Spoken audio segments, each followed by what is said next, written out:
여러분 안녕하십니까. 경제현장 오늘 시작합니다. 2022년 새로운 주식시장 과연 어떤 모습을 보일 것인지, 글로벌 경제 변수들은 어떤 게 있는지 전문가를 모시고 짚어가고 있습니다. 오늘은 홍춘욱 리치고 인베스트먼트 대표와 함께합니다. 홍춘욱 대표는 국민연금 기금운용본부 투자운용팀장, 그리고 KB국민은행 수석 이코노미스트, 키움증권 투자전략팀장 등을 거치면서 경제 흐름을 잘 내다보는 이코노미스트로 평가받고 있습니다. 대표님 어서 오십시오. 반갑습니다. 안녕하세요. 오랜만입니다. 네, 오랜만에 뵙겠습니다. 자, 새해 시작이 됐는데 어제는 주식시장이 좀 강세를 보이는 듯한데 오늘은 약세를 보이고 올해 한 해 어떻게 흐름을 보일지 많은 사람들이 관심을 갖고 있는데 작년으로 돌아가 보면 투자 성과 어떤 게 좋았고 어떤 게 안 좋았습니까? 안 좋은 데는 뭐 중국이고요. 중국, 네, 그렇죠. 네, 중국 이야기는 이제 좀 후반부에 하는 걸로 네. 하고 일단 좋았던 이야기부터 먼저 하자면 달러 자산이 정말 최고였습니다. 달러 자산, 미국 자산이네요. 네, 근데 이제 뭐 미국 자산에서도 네. 뭐 국채가 그렇다고 해서 뭐 성과가 되게 나빴던 것도 아니고 대체로 살펴보시면 이제 그냥 달러 표시되어 있는 자산들 특히 주식이나 리츠가 리츠, 예, 부동산 투자 그렇습니다.信託그렇게 많이 예, 봤어요. 맞습니다. 그래서 미국의 부동산 가격이 지난 11월 기준으로 해서 전년 동기 대비 20% 올랐거든요. 그러니까 한국 아파트 가격이 20% 올랐으니까 예. 우리보다 땅이 100배 넓은 미국 부동산이 20% 올랐습니다. 그러니까 엄청나다. 이런 어마어마한 상승세가 나타났던 이유는 뭐 무엇보다 달러 강세죠. 그래서 전 세계에 있던 그 수많은 돈들이 전부 저렇게 지금 달러로 파란 선이 좀 달러인데 달러 쪽으로 쫙쫙 돈이 빨려가는 사이에 반대로 한국 주식시장은 미국 대비 상대적으로 부진. 예. 빨간 선이 이제 미국 S&P 대비 한국의 코스피 수익률을 보여주는데. 그러니까 빨간 게 미국 S&P 500 대비 코스피고요. 네, 저게 이제 파란 게 떨어지고 달러 있죠. 가치. 지금 어떤 뜻입니까, 저런 거는? 쉽게 얘기해서 이제 미국 달러 가치가 파란 선이 올라가게 되면 예. 저건 결국 세상의 돈들이 다 미국 간다는 뜻이잖아요. 예, 그렇게 가게 될 때 S&P 지수가 코스피보다 세지는 거죠. 그렇군요. 예, 그래서 2000년 이후로 보면 아직도 그래도 코스피가 수익은 더 높습니다만 최근에 이제 계속 추격당하는 한 10년에 걸쳐서 S&P가 한국 코스피보다 더 올라가는 그런 시장의 흐름이 관측되는데 그 관측되는 시기와 절묘하게 미국 달러가 바닥을 찍고 올라오는 시기와 겹치는 거죠. 그러니까 달러 강세 흐름으로 달러 자산이 좋았다. 그래서 S&P 500이 잘 올라간다. 상대적으로 코스피가 조금 부진하다. 예, 2020년은 좋았는데 21년은 제자리 걸음했고 예. 미국 주식시장은 25% 이상 오르게 되니까 이제 격차가 점점점 좁혀지다가 이제 저대로 가면 아마 역전도 멀지 않은 상황으로 보입니다. 그럼 올해는 달러가 만약에 강세를 유지한다면 달러 자산이 좋을 텐데 만약에 어떻게 예상을 할 수 있을까요? 예, 올해는? 뭐 선진국이 잘 나가고 신흥국이 부진하면 당연히 달러 강세인 거죠. 예, 그걸 이제 IMF의 경제 전망에서 우리가 찾아볼 수가 있는데요. 예. 지난 경제의 어떤 상승 추세가 이렇게 쭉 있다고 할 때 그 추세를 위로 올라가면 경기 과열이죠, 그죠? 네. 예, 그런 지역이 있다면 그 통화는 좀 강세를 갈 가능성이 있죠. 왜 그러냐면 역사적인 평균 수준에 비해서 이렇게 더 경제가 붐을 일으키고 있고 네. 또 경제가 붐을 일으키면 일으킬수록 중앙은행의 금리 인상이 단행되겠죠. 네. 반면에 신흥국들은 어떠냐 하면 지난 10여 년 동안의 경제 성장의 추세가 있다고 할 때 그거 밑에 있죠. 신흥국들은 추세의 밑에 있다. 왜 그러냐? 예. 백신 격차죠. 백신을 예, 백신 가지니까. 디바이드라고 저희가 이제 부르는데 이 백신 디바이드라는 건 뭐 참 슬픈 이야기입니다. 그러니까 돈 있는 나라 국민들은 우리만 해도 부스터샷 맞잖아요. 그렇습니다. 네. 그래서 접종률을 보면 130%, 140% 그래요. 사회 평균이면 네. 3번 맞으니까. 예. 그런데 비해서 대부분의 어떤 신흥 국가나 저소득 국가를 가보면 30%, 20%. 접종률이. 예, 그러니까 이제 돈이죠, 다 네. 돈의 차이입니다. 어, 네, 이런 돈의 차이들로 인해서 계속적으로 환자가 늘어나고 또 중증 환자들이 늘어나게 되는 나라에서는 어떻게 하겠습니까? 당연히 사회적 거리두기를 강하게. 예. 그리고 또 병원이 뭐 도저히 감당이 안 될 정도의 환자들이 오게 되고 그러면 락다운을 세게 걸겠죠. 반대로 선진국들은 부스트샷도 맞았겠다. 뭐 오미크론 변이가 크다 그러지만 일단 사망률 자체는 최근에 안 높으니까 예. 그냥 사회적 거리두기를 이렇게 강하게 안 하고 위드 코로나 가는 나라가 많죠. 결국 저게 저 빨간 막대로 돼 있는 게 이제 선진국. 선진국은 과열됐다는 뜻이죠. 선진국은 예, 그러니까 추세에 팬데믹 이전에 대비해서 올해 전망을 저렇게 한다 그런 예, 얘기죠. IMF 전망이죠. IMF 전망이 예. 조금 구체적으로 설명해 주신다면 숫자는 어떤 걸 뭐 의미합니까? 예를 들어서 연평균 성장률 3%가 적정이에요. 예. 이렇게 얘기한다면 올해 이제 선진국은 한 4% 나온다는 뜻이죠. 3% 평균을 기준으로 할 때 선진국은 한 저보다 1% 가까이 더 높은 올라가고. 거죠. 1% 가까이 높은 거죠. 반대로 신흥 국가들은 과거에 있었던 역사적인 평균 성장률이 5%예요. 그러면 네. 저걸 아직도 5% 밑을 들고 있는 거니까 네. 한 2년에 걸쳐서 5%를 지금 손실을 보고 있는 거죠. 아, 그러니까 저 마이너스 막대에 있는 나라들의 예. 특성이 어디냐 하면 신흥국도 신흥국이지만 저소득 국가가 마이너스 폭이 크죠. 저소득 국가. 저게 백신 접종이 부진한 그 그렇죠. 저조한 때문이다. 그러니까 뭐 대표적인 지역들이 이제 남아시아랑 아프리카 같은 남아시아, 분야에 그런 지역들은 경기가 회복되려고 하더라도 새로운 변이가 나올 때마다 또 엄청나게 감염되고 하니까 또 딴 나라들과의 교류가 어려워져요. 왜냐하면 저런 나라들의 대부분이 또 그 서비스를 비롯한 이런 쪽에 관광 산업 비중도 큰데 네. 우리 뭐 예를 들어서 비행기가 뜨겠습니까? 이런 여러 가지 문제들이 겹쳐지는 거죠. 그래서 지금 현재 나타나고 있는 저 흐름을 그대로 요약하자면 빨간색 선진국 미국이죠. 미국과 유럽을 비롯한 선진국들은 위드 코로나 속에서 백신 접종률도 높으니까 그냥 간다. 그럼 경제가 회복되는 거죠. 성장세가 좀 지속이 된다. 반대로 신흥 국가들은 성장률 절대 성장률은 뭐 올해 이제 회복될 거라고 믿지만 예. 잃어버린 걸 아직도 회복 못하고 있다. 네. 이렇게 볼 수 있습니다. 네. 그러면 앞서서 말씀하신 이 달러 가치와 달러 자산이 좋았다는 것과 지금 성장세 유지를 조금 연계해서 본다면 그렇죠. 달러 강세 요인이 올해도 좀 있다 이렇게 그렇죠. 예상을 할 수 있는 거예요? 경기 과열이니까. 아, 이 경제의 추세 성장률이 있는데 이걸 지금 오버슈팅.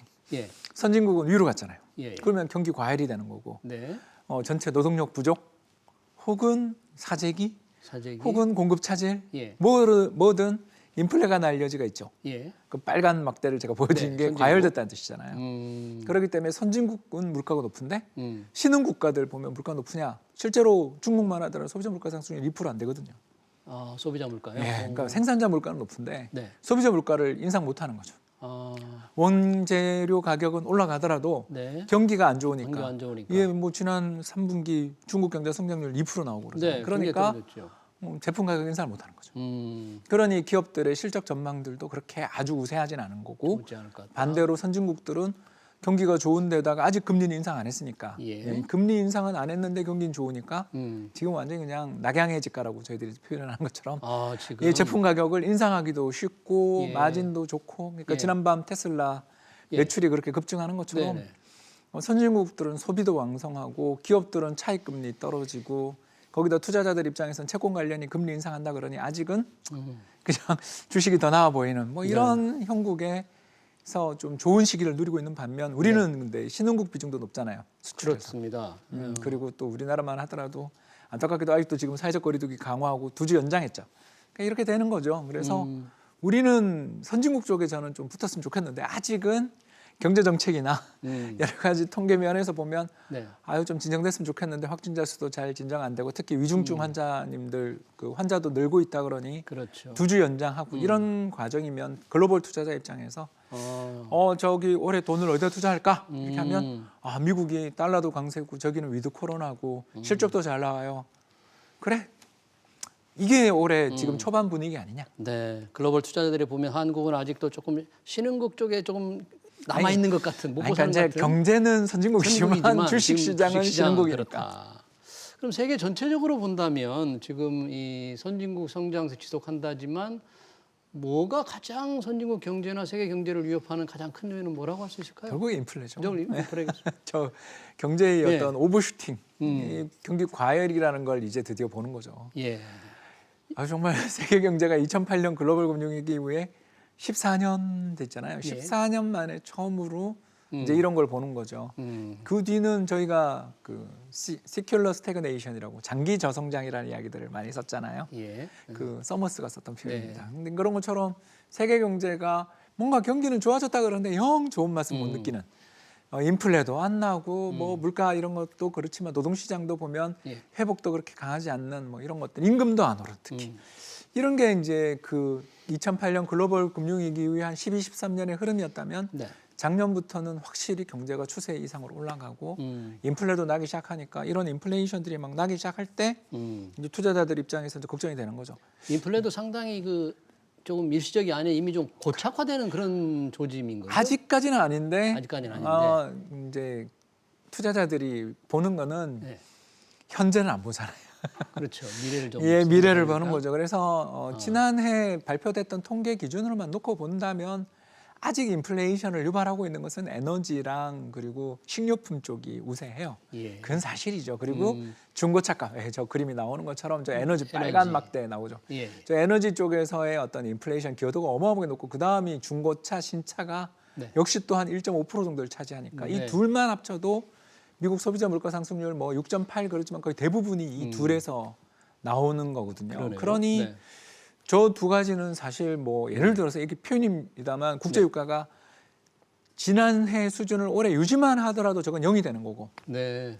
왜냐하면 상승률이니까. 그렇죠. 거기다가 신차 최근에 테슬라 실제로 판매량도 늘어난다 그런 거 보면 반도체 관련돼 있는 수급 차질들이 올해는 좀 진정되지 않겠냐라는 그런 기대들도 있고 하니까 저 두 가지 부분만 빼면 거의 한 3.54%가 사라지는 네, 거잖아요. 그러네요. 네. 그러면 경제 물가 상승률 2%대면 참죠.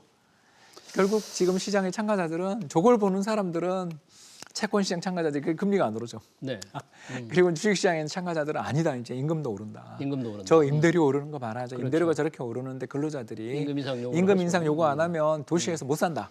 그래서 이제 곧 인플레가 온다. 이렇게 양쪽에서 바라보는 사람들이 네. 시장에서 쳐다보는 눈이 다르니까 주식도 세고 채권도 센 거죠. 근데 이제 만일 아까 이야기했던 대로 인플레이션이 더욱더 강화된다 그러면 이제 중앙은행이 안 참겠죠. 그러겠네요. 예, 그렇게 되는 시기에 어떤 가능성도 아직은 있다. 그런 이렇게 볼수 흐름으로 있습니다. 보면 주식 투자 환경은 올해 작년에 비해서 조금 안 좋아진다고 봐야 됩니까? 그렇게 봐야 되는 건가요? 그러니까 버티기는 할 수 있을 것 같은데 예. 시원한 맛은 좀 없는 거죠. 이게. 그러니까 이제 2020년 같은 예. 바닥치고 올라올 때는 우리나라 주식시장이 세계에서 제일 좋잖아요. 아, 바닥치 올라올 때 예, 위기를 극복할 왜냐하면 때. 두 가지가 다 좋아지거든요. 첫 예. 번째 환율 높아요. 1,300원. 그러니까 기업들 입장에서는 야, 이 환율에선 경쟁력 개선. 예. 두 번째가 금리 인하해주고 양쪽 완화해주니까 네. 유동성 공급까지 확대돼서 우리나라 수출 제품들 판매도 좋아져요. 네. 그래서 V자 회복이 되는데 작년 올해는 어떤 시기냐면 수출 잘 돼. 근데 작년보다는 올해 수출 증가율이 못하잖아. 이렇게 이제 저희들이 수출 증가율. 질문하는 거예요. 네. 그러니까 모멘텀이 약한 거죠. 그러니까 추세는 좋은데 그림에 나오는 것처럼 빨간 그림이랑 파란 그림 구분이 안 가죠. 거의 상관관계 아주 높다 그런 얘기예요. 예, 그냥 우리나라 주식시장은 예. 그냥 수출 잘 되면 좋은 시장. 아, 그러니까 수출이 바닥치고 올라올 때 그때 주식을 들고 가야 되는 시장이지 그 예. 뒤에 지속성은 저 2000년대 중국 붐 때 저때 한 5년 빼고는 예. 수출 증가율이 유지된 적이 없는 나라죠. 저 2000년대는 확실히 우리나라 코스피 상승률도 플러스고 네. 수출도 계속 플러스에 있을 때는 저게 대세 상승. 그리고 2000년 중국 경제 붐이 끝난 다음부터는 이제 그냥 풀앤푸시 땡겼다 놨다 땡겼다 놨다 하면서 수출 잘 되면 반짝 호황, 수출 네. 잘 안 되면 그냥 박스피 혹은 부진. 예. 근데 지금 어떠냐 하면 안타깝게도 수출 증가율이 둔화되고 있는 중이다. 둔화되는 중이다. 왜? 그러니까 인플레이션 뭐 리스크나 이런 걸로 예. 해서 금리 인상 우려도 있고 그러니까 주문하는 쪽 우리한테 바이어들 입장에서 지난해나 지지난해처럼 야 재고 없다 빨리 주문해 이런 분위기는 이제 조금 지나가는 중이다라고 볼 우리 수 있는 물건을 거죠. 사는 게 좀 줄면 수출 증가율이 둔화돼서 결국은 코스피와 수출 증가율의 상관관계. 이게 선행 관계는 어떻게 좀 되나요? 뭔가 아유, 같이 간다고? 같이 간다고 보면 됩니까? 그리고 밀접도 관계 지수는 굉장히 높다. 거의 우리나라는 수출 잘 될 때 주가 빠진 적 없고 네. 또 반대로 수출 부진할 때 버틴 적도 없는 그런 천수답 장세인 거고요. 이 천수답 장세를 일으키는 가장 큰 이유는 그 거버넌스 문제도 또 있는 우리 거고요. 기업들의 거버넌스. 그러니까 이제 불황에는 뭐 다른 요인, 기업이 자사주를 매입해서 준다든가 배당을 넉넉하게 지급하면 주가가 안 빠지고 버틸 수도 있는 거죠. 예. 그게 이제 선진국 증시고 우리는 쥐꼬리 배당에 또 자사주 매입은 보면 전부 경영권 방어용으로 쓰고 있으니까 네. 네. 주주 환원을 제대로 안 하는군요. 뭐 사고는 안 났으면 좋겠다. 사고는 안 났으면 좋겠다. 요즘 사고가 많이 나고 있습니다. 지금 큰 기업들에서. 마음이 아픕니다. 네. 그러면 아까 잠깐 언급을 하셨는데 작년 한 해만 놓고 보면 우리 주식시장이 좀 약했잖아요. 근데 전체적으로 이게 기업 미국에 비해서 우리 기업들의 정말 체력이 약화된 건지 아니면 어떻게 좀 미래적인 건지 아니면 어떻게 봐야 됩니까? 체력이 약한 건 아니고 네. 모멘텀이 약한 거죠. 아, 모멘텀 동력이 좀 약하다. 예, 그러니까 우리는 2020년에 딱 이렇게 V자 반등을 했잖아요. 예. 그리고 이익도 좋아지고 수출도 좋아졌어요. 그리고 2021년 어떻게 됐냐면 그 기세를 그냥 이어갔어요. 그러니까 더 좋아진 게 아니고 네. 2021년은 지속됐던 거죠. 네. 그래서 시장이 그냥 박스피. 그냥 3,300 고점 갔다가 2,800까지 가는 박스피. 네. 그럼 올해는 어떠냐? 예. 작년보다 올해 좋아지는 게 있는가? 이제 우리가 이렇게 물어야 되는 거죠. 예. 우리나라 시장은 항상 새로운 모멘텀이 있습니까? 이렇게 물어야 되는 거죠. 근데 적어도 상반기에는 일단 대규모 주식 공급 물량이 기다리고 있죠. 아, 구식 공급 IPO를 말씀하시는 예, 작년에 대량의 뭐 IPO. 카카오 예. 페이, 뱅크 그리고 엄청나게. 크래프톤 예. 그래서 한 10여 년 만에 가장 많이 주식 공급이 있었는데 올해도 그렇거든요. 그래서 물량은 많은데 그럼 수요 쪽이 강화돼야 되는데 수요 쪽이 그 글로벌도 그렇고 우리나라 시중 자금들 아무튼 돈이 확 들어오려면 달러가 좀 강세가 진정되든가 진정돼야 돼. 아니면 우리나라 기업들이 뭔가를 보여줘야 되는데 예. 뭔가를 보여준다라는 표현이 두 가지잖아요. 하나는 예. 실적이 더 좋아지든가. 그렇죠. 근데 작년에 역사상 최대 실적 같은데 여기서 더 좋아지려면 얼마나 수출을 잘해야 되냐 이 문제가 걱정인 거고 두 번째는 뭔가를 보여준다라는 게 주주 중시 경영이 갑자기 배당 성향이 올라간다든가 자사주를 확 사주면 달라지겠죠. 근데 아직 안 보이잖아요. 네. 2월 주총 시즌에서 그러니까 2월에 이사회 시즌 그리고 3, 4월의 주총 시즌에서 제가 틀리기를 바랍니다. 네, 그래야만 주식시장이 좋을 텐데 모멘텀이 있기를 바라는데 현실적으로 잘 안 보인다 그런 얘기네요. 예, 그냥 이제 네. 좋게 이야기하면 종목 장세가 예상된다. 그리고 나쁘게 그렇군요. 이야기하면 박스피다. 박스피. 이렇게 보여집니다. 예. 그러면 우리 투자자들 이제 서학개미들 많은데 그러면 역시 관심을 미국으로 좀 더 돌려서 미국 포트폴리오, 미국 주식 비중을 좀 더 높여야 할까요? 저는 그게 유망하다. 그래요? 예, 그러니까 하반기까지는 솔직히 안 보이는데 예. 상반기, 지금 이제 올 이 상반기에만이라도. 봄까지는 일단 두 가지 면에서 차이가 너무 크니까 이게 참 첫 번째가 뭐냐면 이번 테슬라 실적이 보여준 것처럼 저기는 실적 장사다. 실적이 에스컬레이트 되는 거죠. 점점 좋아지는. 근데 우리는 2020년 하반기에서 2021년 상반기에 이익 전망이 크게 개선되고 네. 이제 그냥 우상향 정도인데 비해서 미국은 그냥 계속 기울기가 이어지는 거죠. 계속 이어간다. 그러니까 저기는 실적이. 꾸준한 맛이 있는 거고 우리는 예. 폭발력이 있는 거고요. 예. 그래서 어느 시장이 좋다 나쁘다를 제가 말씀드리려는 게 아니라 예. 우리는 오를 때 폭발력 있는 시장, 근데 꾸준한 맛은 없는 시장. 그리고 미국은 빠질 때는 똑같이 빠지는데 네. 한 번 오르기 시작하면 장타가 나는 시장이다라는 게 저 그림에도 나오죠. 예. 그래서 2008년에 보면 같이 빠지고 2020년 같이 빠집니다. 그러나 그 뒤 회복 국면을 보면 미국은 좀 꾸준한 맛이 꾸준하 있고 우리는 예. 상당히 그 순간만은 폭발한 듯한 느낌이 드네요. 그렇죠. 그리고 박스피 이렇게 가버리는 거죠. 그래서 2017년 이후에도 그랬고요. 그러니까 예. 우리가 레벨이 한 번씩 레벨업 되는 맛이 있는 좋은 시장입니다만 네. 우리도 우상향하죠. 어. 그러나 꾸준한 맛은 없다. 그 왜 그러냐? 아까 이야기했던 것처럼 주주들한테 대하는 게 서로 다르다. 네. 그러니까 나라가 다르다. 네. 이런 면에서 올해는 서학개미들에게 그래도 여전히 좀 매력이 있는 매력이 게 아닌가. 다만 이제 기술주만 베팅하려니까 금리 인상된다니 좀 골고루 사는 게 어떨까 싶어서 네. 나스닥을 안 그려오고 S&P를 그려왔습니다. 네. 제가 지금 막 여쭤보려고 그랬는데 S&P 500 미국 시장이 그래도 괜찮다면 저 여전히 그러면 테크 주식으로 가야 되느냐 뭐 이런 질문을 드리고 그런데 싶은데. 이제 테크를 올인하려고 하니까 예. 이제 그 다음 그림이었는데 그냥 예. 같이 보여드리죠. 지금 네. 그림 한번 보여주시겠습니까? 네. 우리나라 그 반도체 수출 가격과 반도체. 예. 예, 반도체 수출 가격과 국제 유가를 같이 그려놓은 그림이 있는데 네, 나옵니다. 혹시 준비가 되셨으면 예, 네. 똑같죠. 예. 무슨 어떤 그림 어떤 의미가 있는 건가요?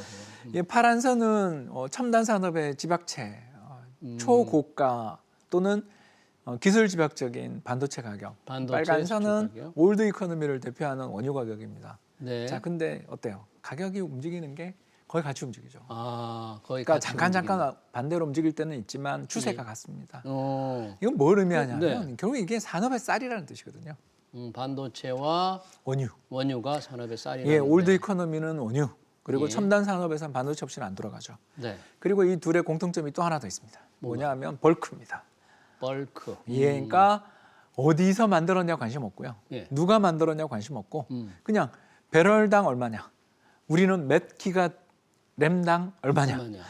이해되시죠? 예. 그러니까 삼성전자가 만든 낸드 플래시나 예. SK하이닉스가 만든 낸드 플래시나 또는 키옥시아가 만든 낸드 플래시나 대충 비슷하게 취급되죠. 네. 왜 그러냐? 기술 표준이 비슷한 상태에서 성능도 비슷하게 그리고 같은 제품으로 팔리는 거죠. 저런 제품들의 특성이 바로 뭐냐면 이제 벌크라고 저희들이 부르는 건데 네. 박스 떼기로 팔린다는 뜻입니다. 예. 가격의 차이가 있을 뿐이지 예. 동일한 품질처럼 간주되는 차별화가 어려운 시장이죠. 네. 근데 저런 시장의 특성은 뭐냐면 경기를 되게 많이 탄다. 경기 민감하다. 예, 그래서 국제 유가가 아직도 저 엄청나게 높은 수준에 있고 우리나라 수출 단가 파란색 선이 엄청 좋죠. 네. 그러니까 우리나라 반도체 기업들 주가도 좋고 전 세계 테크 기업도 좋아요. 근데 이제 저게 사이클을 타는데 언제까지 계속 저게 유지될 것인가에 대해서 낙관할 수 있는가? 낙관 그러면 유가가 상승세 지속될 수 있을까에 대한 의문이 그런 이야기도 있다는 되겠죠. 거잖아요? 그러니까 더 센 수요. 예. 그러니까 지난해 우리 원유 가격이 저렇게 한때 85불까지 갔던 예. 이유가 뭔가 이렇게 생각해 보면 기상이 안 좋았고 두 번째가 미국의 셰일 오일 생산 문제들이 차질을 빚었죠. 네. 그러면서 원자재 먹는 아마 중국 경제 수요가 회복되면서 그러니까 삼박자가 맞아 떨어지면서 유가가 2020년 마이너스 같은 게 85불 갔죠. 이 세 가지 요인은 근데 삼성전자라고 다를 게 하나도 없거든요. 예. 자, 첫 번째 아까 이야기했던 것처럼 기존에 있었던 반도체 메이커들 중에서 일부가 경영난에 빠지거나 어려움을 겪는 기업들에 재빨리 생산도 못했고 또 자동차용 반도체 같은 부분에 있어서는 병목 현상도 심했고 기상 이변에 해당되겠죠. 그리고 세계 경제가 좋아지면서 원자재 먹는 하마 또 반도체 수입을 가장 많이 하는 나라 중국의 또 반도체 굴기도 어려우면서 수입도 많이 했죠. 그래서 이게 같이 간 거죠. 같이 갔는데. 현재 올해도 이 좋은 일들이 계속 반복될 것인가? 작년에 있었던 이 세 가지 호재 이게 올해도 계속 반복될 것인가를 믿는다면 테크를 사야 되는 거고요. 근데 저는 작년이 유례 없이 좋은 시기 아니었냐. 운이 좋았던 시기도 맞지 않느냐. 예. 제품 가격을 엄청 인상할 수 있었잖아요. 왜? 공급난, 생산 차질, 거기다가 갑작스러운 세계 경제의 수요 회복에 따른 예. 특히 그 마진 적었던 자동차용 반도체까지 그렇게 가격이 올랐다.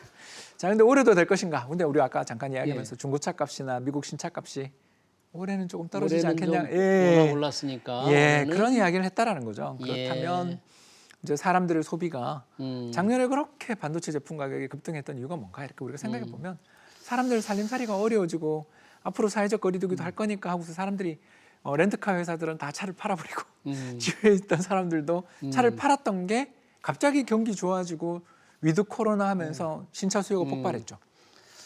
야, 이게 그러면 올해는 적어도 우리는 모르지만 예. 선진국 국민들 같은 경우는 아이고 그렇게 차값이 저렇게 많이 올랐는데 차를 사느니 차라리 우리 그러면 뭐 여행을 간다든가 그죠? 비행기를 탄다든가 뭐 이런 식으로 다른 소비로 돌아설 가능성이 있는 거죠. 네. 그런 면에서 보면 삼성전자 주식을 어떻게 해야 될 것인가 요즘 좀 강세를 보이는데 사야 될 것인가 조금 예, 좀 멈칫거려지네요. 말씀 듣고 보니까. 저는 조정시 매수죠. 조정될 때. 예, 지금은 굉장히 좋은 시기잖아요. 예. 기분 좋습니다. 그러니까 미리 사두신 분들 6만 전자 때 샀던 분들이 기분 좋으시겠지만 쭉쭉 뻗어가서 다시 10만 전자, 15만 전자가 될 것인가? 라고 물으면 작년보다 더 센 모멘텀이 붙어야 되는데 저는 그거는 조금 기대가 약간 없는 건 아니지만 기대가 좀 약하다. 약하다. 예. 그렇다면 주식시장에서 우리가 투자를 함에 있어서 아까 이야기했던 것처럼 세계 경제 좋아지니까 수출 관련 테크주가 최고야. 이렇게 이야기하려니 아유 작년에 수익이 그렇게 잘 났고 올해도 이렇게 이익이 잘 났다는데 하반기는 어떨까? 이렇게 물으면 좀 자신 없을 때는 저희들이 멈칫거려진다. 그렇죠 분산하자. 시장이라는 것 자체가 테크만 있는 게 아니라 올드 이코노미도 있는 거고 네. 또 쭉쭉 성장하는 기업들도 있지만 이제 경기 좀 좋아지고 서비스 산업 회복되고 그러면 예. 또 좋아지는 산업들도 세상에는 존재하는 건데 너무 올인하고 우리는 특히 서학기미 분들이 나스닥만 편히 하시잖아요. 네, 그렇습니다. 그래서 조금 분산하자 이런 의미로 말씀을 드렸습니다. 좀 화제를 조금 돌려가지고 제가 우리 홍 대표님 책을 좀 읽어보니까 이 달러 주식 투자에 좀 자신이 없는 분들은 좀 달러를 사서 가지고 있다가 경제 상황이 안 좋으면 그 달러를 팔아서 주식을 사라 뭐 이런 표현이 좀 많이 나오던데요. 맞습니다. 예. 그 달러 투자라는 것은 어떤 메커니즘을 말씀하시는 거예요? 예, 그냥 아주 단순합니다. 경기가 좋아지면 예. 달러가 좀 약해져요. 네. 왜냐하면 투자자들이 안심하거든요. 네. 야 이제 미국 달러의 안정적인 기축통화 좋은데 수익이 좀 더 나는 통화가 없을까? 이러면서 돈이 이동하는 거죠. 예. 반대로 또 경기가 좀 나빠지거나 미 연준이 금리를 인상하겠다. 막 그러면 그래도 달러가 최고지. 이러면서 왔다 갔다 하는 거죠. 예. 그런 왔다 갔다 하는 걸 잘 보여주는 그림이 지금 나와 있는데 빨간 선은 우리나라 환율이고요. 환율. 네. 파란 선이 뭐냐면 미국 기업들의 매출액 대비 재고 비율입니다. 그러니까 저게 이제 요새 이야기하는 공급난이죠. 아. 저 파란 선이 바닥이다. 예. 공급 차질. 우리 기업 좋은 거죠. 음. 반대로 저 파란 선이 올라간다. 공급 차질 풀리고 공급 과잉. 네. 그걸 잘 보여주는데 지금 선을 보면 어떤 느낌이 듭니까? 되게 낮죠. 그러네요. 그러니까 우리가 지금 되게 좋을 때예요. 우리 경제가 굉장히 좋을 때입니다. 그런데 그런데 이제 우리가 걱정하는 게 뭐냐면 저 좋은 호경기가 얼마 갈 얼마나 것인가 갈 거냐? 모르죠. 그러니까 네. 그럴 때 달러 좀 사두면 저 파란 선이 뜰 때, 네. 저 파란 선이 급등할 때, 경기가 안 좋을 때 재고 과잉으로 가게 될 때마다 우리나라 환율은 급등한다. 우리가 환율이 급등한다. 그때 달러를 팔아가지고 그렇죠. 저평가된 우리 원화가 저평가된 주식을 산다. 그래서 지금처럼 저렇게 우리가 기분이 좋을 때는 예. 달러를 좀 사두는 거고요. 반대로 경기가 어렵고 오늘 우리 방송에 출연하시는 여러 이제 다른 출연자들이 오셔서 경제 위기가 임박했다. 예. 우리나라 수출이 마이너스 20% 30%라 큰일 났다. 기업 실적이 어닝 쇼크 난다. 이런 이야기가 들리기 시작할 때 보유하던 달러를 매도하는 게 좋은 투자 타이밍이다. 이렇게 볼 수 있는 거죠. 매도만 하면 안 되니까 매도해서 당시 저평가된 주식을 산다. 삼만전자 뭐 이럴 때가 있었잖아요. 네, 불과 2018년입니다. 그래요? 그 매출액 대비 재고 비율이라는 것은 혹시 일반 투자자들은 어디서 저걸 알 수가 있나요? 그냥 미국의 연준 데이터베이스인데 네. 제가 그냥 오늘 편하게 말씀드리자면 미국 매출액 대비 재고 비율까지 검색을 하셔서 그걸 영어로 번역기를 돌리시면 네. 인벤토리 투 세일즈라고 번역이 나오거든요. 인벤토리 투 세일즈. 그래서 매출액 대비 재고 비율이라는 뜻입니다. 알겠습니다. 그걸로 검색하시면 저 파란 선이 바로 볼 수 있습니다. 네. 자, 뭐 미국 얘기만 하다 보니까 중국도 궁금한데 중국 시장 성장률도 낮고 시장이 안 좋았는데 뭐 중국 투자 좀 권유할 만한 곳이 아닙니까? 아니요, 싼데 싸면 일단 사야 되는데 네. 그 싸다는 징후를 판단할 수 있는 잣대를 오늘 하나 드리려고 왔습니다. 뭔가요? 차트 한번 보여주시면 감사하겠는데 저게 뭐냐면 시가총액 대비 주식 공급 비율입니다. 시가총액 대비 주식 공급 비중. 주식 네. 공급이라는 건 세 가지잖아요. 예. IPO, 증자 또는 전환사채의 주식 전환. 예. 이런 게 세 가지로 증자가 주식 공급이 이루어지는데 저게 지금 시가총액의 10%를 넘은 지 몇 년째 이루어지고 있습니다. 그러니까 너무 심하죠. 공급이 엄청 많다 그런 얘기네요. 그러니까 저게 많다라고 하는 것은 그 주식을 공급해 주는 사람이 어디냐면 오너잖아요. 네. 그렇지 않습니까? 자기 회사 주식을 많이 들고 있는 사람들이죠. 네. 저 사람이 저렇게 증자를 한다는 건 뭐냐면 지금 주가가 비싸다고 느끼는 거죠. 아, 그러니까 증자를 하죠. 그러겠네요. 자기 주식 가격이 펀더멘털 대비 비싸다고 느낄 때 증자하죠. 음. 반대로 펀더멘털 대비 되게 싸다면 증자할 이유가 없는 없죠. 거죠? 그렇죠. 왜 자기 주식을 싸게 팔아요? 싸게 팔으니까. 그래서 저 비율이 좀 떨어지면 사면 좋은데 네. 지금 너무 높죠. 지금 너무 높다. 그래서 2014, 15년 때 그때 주식시장 예. 중국 주식시장 한번 붕괴된 거 혹시 기억나실지 모르겠습니다. 네네네. 그때 5천까지 갔다 다시 2천 가는 거 보셨죠? 상해 지수 기준으로. 네. 그러니까 저런 수준까지 지금 증자랑 시비 발행이 되게 많아요. 그래서 저걸 해결을 해야 저게 이제 좀 이렇게 굴러 떨어지면 그때 들어가면 되는데 아직까지는 좀 안 보이죠. 그러니까 왜 저런 일이 벌어지냐 하면 결국은 투자자를 좀 보호하는 마인드로 지금 기업 경영이 이루어지는 게 아니라 자금 조달하자. 자금 조달. 자금 조달하자. 네. 지금 좀 힘드니까 빨리 자금 조달하자라는 사람들이 적어도 경영진들의 마인드가 저쪽으로 쏠려 있으니까 수급이 좋을 수가 네. 없죠. 중국 정부의 어떤 정책적인 측면에서는 투자 환경이 조금 어떻습니까? 좋죠. 그건 뭐 안 좋은데 왜 그러냐 하면 3월까지 일정이 있을 때 시장 좋은 적이 잘 없죠. 네. 이번이 이제 10년으로 중국의 권력 승계들이 10년 단위로 이루어지는데 물론 이번에는 시 주석이 연장하는 것으로 알고 있습니다만 적어도 이제 이번 전인대까지는 뭐랄까 이게 정책이 준비가 돼 가는 과정이고 좋은 시그널들이 나오면 좋겠는데 아직까지는 일단 지난해 하반기부터 빅테크 기업에 대한 규제 분위기는 아직 바뀌진 않았기 때문에 네. 조금 관찰이 더 필요하다 볼 수 있겠습니다. 알겠습니다. 이 주식 투자가 많은 조언을 좀 해주시고 있는데 일반 투자자들이 조금 범하기 쉬운 실수들이 많잖아요. 이게 조금 그걸 좀 조언을 해주신다면 어떤 게 있을까요? 우리나라 주식시장은 좋은 시절만 있는 게 아니다. 음, 이게 우리나라의 문제인 것 같아요. 예. 예, 우리나라 투자자들이 수익을 냅니다. 예. 그 수익을 내고 난 다음에 손실이 좀 발생하잖아요. 그러면 갑자기 장기 투자자 모드가 됩니다. 저희들이 이제 비자발적 장기 투자자라고 스스로 이렇게 좀 저도 그런 경험이 있어서 예. 정말 저도 개미였으니까 이런 그 어려움들을 겪게 될 때 저는 여러분들한테 좀 말씀을 드리고 싶은 게 뭐냐면 주가가 상승하고 기업 실적이 좋아지고 장밋빛의 미래가 부각될 때는 조금 위험을 대비하고 예. 또 반대로 2020년이나 2018년처럼 한국 경제 망한다, 큰일 예. 났다, 우리나라 망했다 그럴 때는 또 반대로 대비해놨던 보험 들었던 돈들 이게 딸나겠죠. 이거 서학개미가 되는 것도 방법이고요. 예. 그때 이런 자산을 가지고서 그때 저평가된 우리 주식을 사야 되는데 우리 이 개미 투자자들의 특성이 수익이 주변에서 낮다 그러면 그때 탁 유입이 네. 되는데 네. 그렇죠. 네. 지금 그림에 나오는 것처럼 한국 주가랑 미국 국채가 완전 반대로 움직이잖아요. 예. 그러니까 이런 좋은 대체제가 있어요. 예. 그러니까 우리나라 주식에만 올인할 게 아니라 저렇게 지금 우리나라 주식시장이 좀 괜찮잖아요. 3,000포인트. 상당히 괜찮은 시장의 여건에서 더 뻗어갈 거라고 저도 믿고 싶지만 네. 우리 주식시장 일단 한번 뽑고 난 다음에는 탄력이 둔화되는 경향이 있다라는 걸 먼저 예. 말씀을 드렸고 네. 그렇다면 그때 좀 차익 실현이라는 것도 좀 하시자. 그리고 주식을 늘 해야 되는 게 아니거든요. 네. 그런 부분 말씀드리고 네. 싶습니다. 시장이 항상 좋을 수만은 또 없다. 지금 미국 국채, 한국 주식이 이렇게 역으로 움직이는 것도 조금 활용할 만한 필요가 있다. 이런 얘기네요. 네, 스위칭 전략이라고 합니다. 네. 네, 잘 알겠습니다. 시간 관계상 여기서 마감을 해야 될 것 같습니다. 올 한 해 주식시장 전망, 글로벌 경제 동향 잘 들었습니다. 지금까지 홍춘욱 리치고 인베스트먼트 대표였습니다. 고맙습니다. 감사합니다. 네.